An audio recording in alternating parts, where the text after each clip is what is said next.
Isang munggo guys. Friday. Isang munggo. Friday. Isang munggo.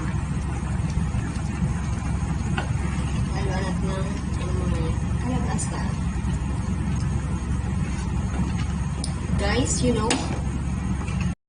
Open sesame. Kumukulo ng ating munggo guys. Ihalo na natin ang ating kalabasa. This is our kalabasa. Oops.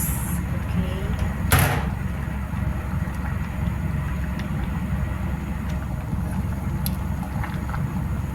And guys, pure na munggo.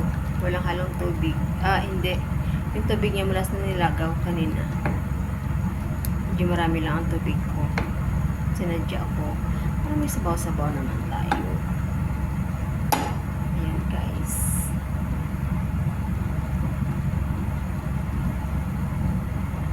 It's Friday. Munggo Day. Friday. Medyo malapot. Malambot na po ang ating kalabasa. Ayan. May natira tayong gata nung nakaraan. Halo natin guys para lalong sumarap. Tcharam!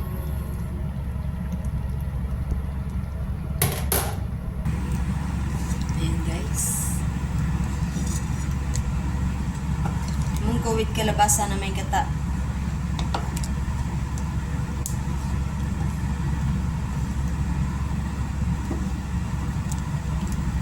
Parang sarap guys, no?